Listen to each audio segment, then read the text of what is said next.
Bismillahirrahmanirrahim. Assalamualaikum warahmatullahi wabarakatuh. Perkenalkan, nama saya Nurul Kesti dan rekan saya Afia Mardia. Kami dari mahasiswa Institut Agama Islam Az-Zaitun Indonesia, IAI Al-Aziz, Fakultas Tarbiyah, Program Studi Pendidikan Guru Madrasah Ibtidaiyah, Angkatan 2018-2019 semester 7. Di sini kami akan berdiskusi tentang Ta'lim Muta'alim pasal 3, yaitu mengenai memilih ilmu, guru, teman, dan keteguhan dalam menuntut ilmu, yang bersumber dari buku kajian analisis Ta'lim Muta'alim karya Kiai Haji Abdullah Kafabihi Mahrus dengan dosen pengampu Ustadz Muhammad Hashim Faniri. Dari pasal 3 ini pembahasannya itu kan tentang ilmu. Nah, jadi menurut Kisti, ilmu apa yang lebih dahulu untuk kita pelajari, yang dipelajari oleh semua orang? Jadi yang harus kita pelajari ilmu itu yang pertama ilmu tauhid. Kenapa? Karena ilmu tauhid ini adalah yang menjadi dasar dari semua ilmu yang ada. Ya, berarti di sini kita harus mendahulukan ilmu tauhid, berarti memprioritaskan ilmu tauhid. Kenapa ilmu tauhid yang harus diprioritaskan dalam belajar? Jadi ilmu tauhid itu tersendiri adalah ilmu yang mempelajari tentang sifat Allah. Mengapa diprioritaskan? Karena dengan kita sudah mengetahui tentang Allah, siapa Tuhan kita gitu ya, kita akan lebih ikhlas dalam mempelajari ilmu-ilmu yang lain gitu. Dengan ilmu yang lain kita sudah pelajari, tapi itu juga mencari ilmu yang merana kebaikan gitu, yang tetap di jalan yang Allah ridhoi gitu. Nah, dalam menuntut ilmu itu kan kita juga membutuhkan seorang guru ya. Nah, kriteria guru seperti apa yang baik yang harus kita pilih menurut itu? Ya, jadi kriteria yang baik dalam memilih guru dalam pasal ini tuh ada 3. Yang pertama al-a'lam, yaitu alim, dimana guru tersebut itu memiliki tinggi keilmuannya gitu, paham akan ilmu, yang memiliki ilmu yang banyak gitu, maka disebut dengan alim, ahli ilmu. Yang kedua itu al-aura, maksudnya al-aura itu tinggi sifat tentang menjauhi keharamannya gitu. Yang ketiga tentang al-ahsan, yaitu berusia lebih tua gitu. Mengapa kita harus memilih guru? Padahal kan kita bisa belajar dari banyak orang. Selain, kenapa harus ada guru untuk kita belajar menurut ilmu? Ini ngambil istilah aja ya, sama dengan kita memilih pakaian gitu, apa yang kita pakai. Contohnya dengan kita memilih pakaian yang cocok buat kita, nyaman buat kita, dan sesuai dengan kebutuhan kita, maka kita akan lebih percaya diri. Jadi kalau kita memilih guru juga sesuai apa yang kita butuhkan gitu, kita nyaman dengan beliau, kita juga cocok dengan beliau, apa yang kita butuhkan tuh ada di beliau gitu, bisa menjelaskan apa yang kita tidak ketahui. Lalu dalam menuntut ilmu juga kita harus mencari teman. Kenapa kita harus mencari teman dalam menuntut ilmu? Nah, jadi pasti pernah mendengar istilah dekat dengan penjual parfum, maka kita akan tercium bau parfum itu gitu, wangi parfum itu. Sama dengan kita dalam memilih teman. Jika kita memilih teman yang baik, yang bersungguh-sungguh dalam mencari ridhonya Allah gitu ya, bersungguh-sungguh dalam akan tujuan target yang ingin kita capai, kita pasti tercapai juga keinginan kita, apa yang kita tuju. Nah, itu makanya kita pandai-pandai memilih teman. Kalau kita memilih teman yang tidak sungguh-sungguh dalam belajar dan pemalas, itu juga pasti dapat berdampak buruk buat kita. Boleh nggak sih kalau kita berdebat untuk sebuah kebaikan? Menurut saya Kalau untuk istilahnya berdebat itu kurang ini ya, baik didengar gitu. Karena berdebat itu sendiri kan akan berdampak negatif seperti kayak perpecahan, permusuhan. Namanya debat kan pasti emosi ketemu emosi gitu. Jadi kan pasti ada yang menimbulkan pecah, berantem gitu.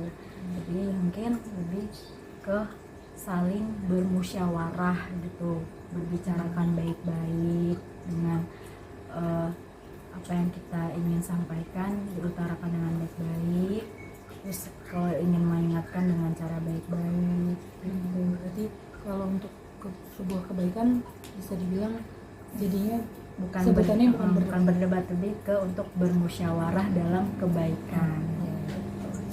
Kalau misalnya kita sebagai penuntut ilmu memiliki guru, tapi guru itu menjelaskan cara menyampaikan materi atau ilmu yang diberikan itu membosankan misalnya. Menurut Kisti bagaimana? Apakah kita pendapat Kisti tentang gimana sih murid yang bosan sama guru? Apakah ganti guru aja atau kita harus tetap jalanin gimana?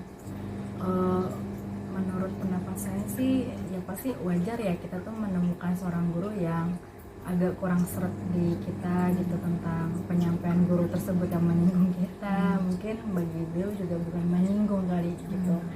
Kalau saya pribadi sih lebih dijalani aja gitu tanpa harus meninggalkan gitu, karena kan kalau meninggalkan lebih menyakiti ya jatuhnya ya. Mungkin kalau emang ada yang penyampaiannya tidak baik kita terima dulu gitu. Kalau memang gurunya membuat kita bikin makin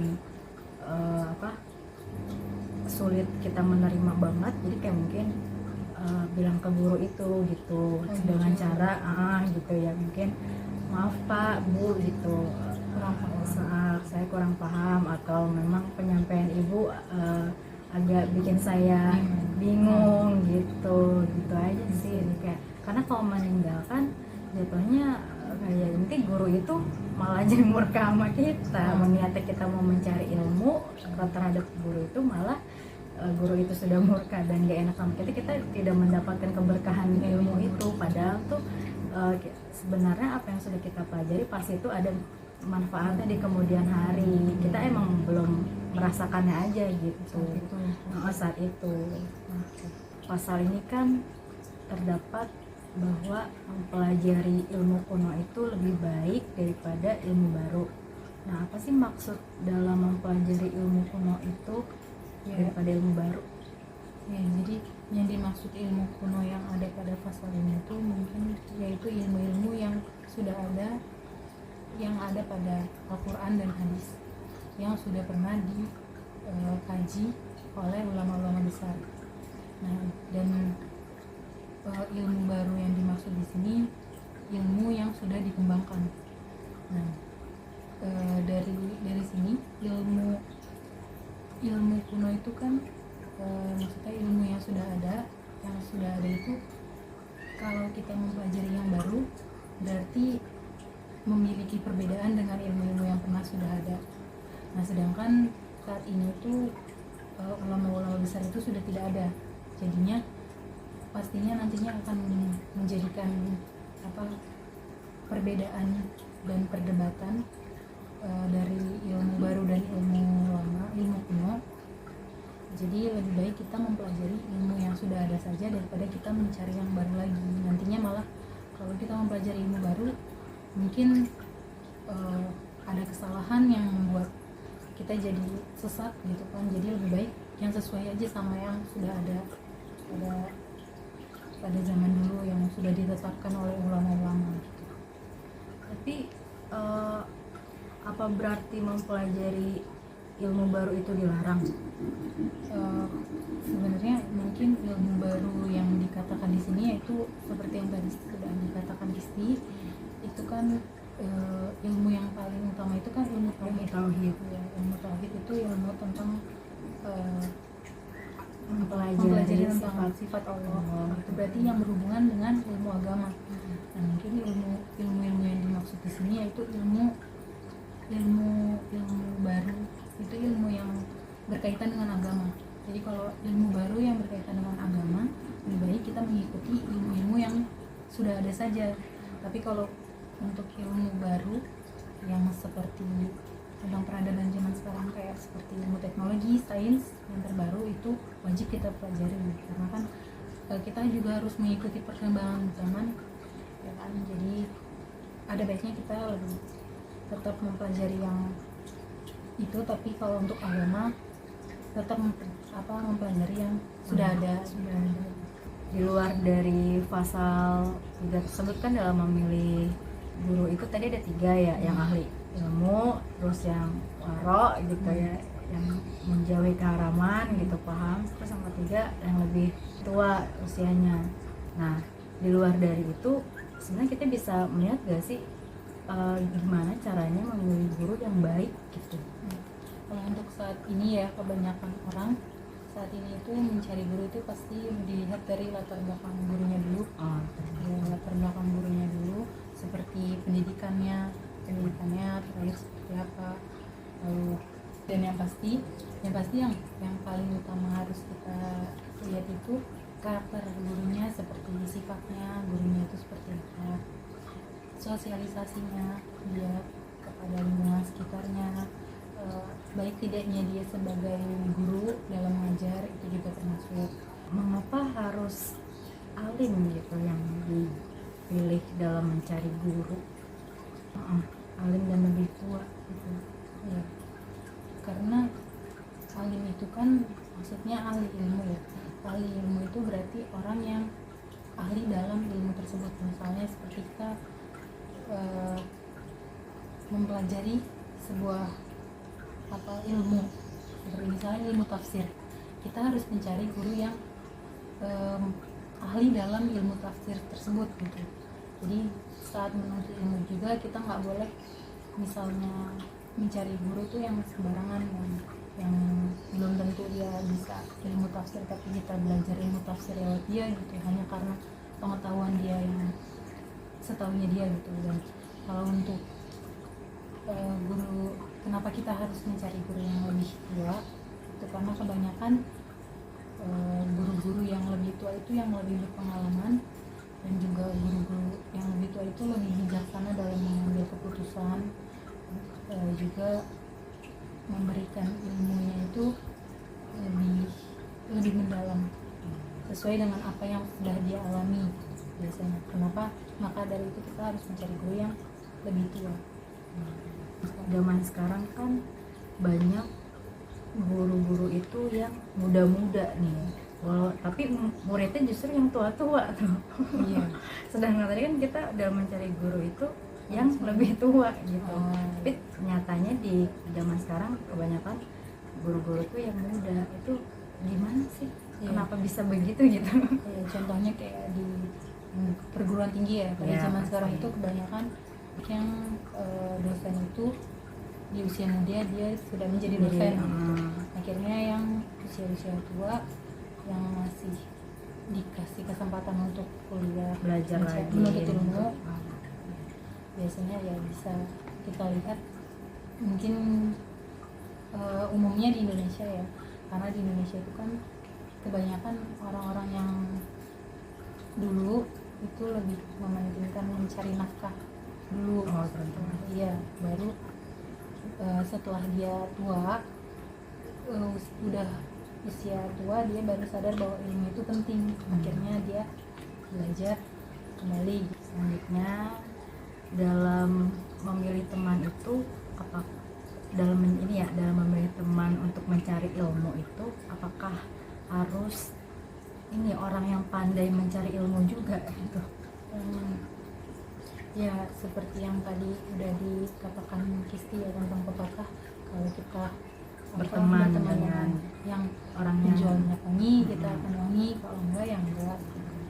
Seperti yang itu. Jadi kalau misalnya kita mencari teman yang pandai dalam mencari ilmu, jadi juga pastinya kita juga akan pandai ikut seperti teman. Tapi dibandingkan mencari teman yang pandai menuntut ilmu, ada baiknya kita cari yang rajin atau suka menuntut ilmu. Karena banyak orang yang pandai menuntut ilmu belum tentu dia rajin. Jadi banyak juga orang yang dia pandai menuntut ilmu, sebenarnya orang yang memiliki kebiasaan yang malas, tapi dia mudah dalam belajar. Ya, dia mudah dalam belajar. Nah, jika kita berteman dengan yang seperti itu, mungkin kita hanya akan dapat malasnya saja, belum tentu pandai, karena setiap orang itu kan punya kemampuan masing-masing dalam belajar. Ya, makanya jadi ada baiknya kita cari yang orang yang suka dalam menuntut ilmu atau rajin.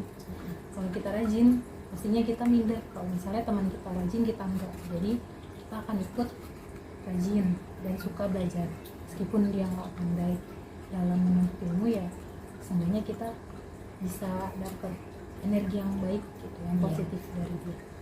Pertanyaan selanjutnya itu, menurut Afiyah nih, lebih baik mencari teman yang baik atau kita yang menjadi teman yang baik?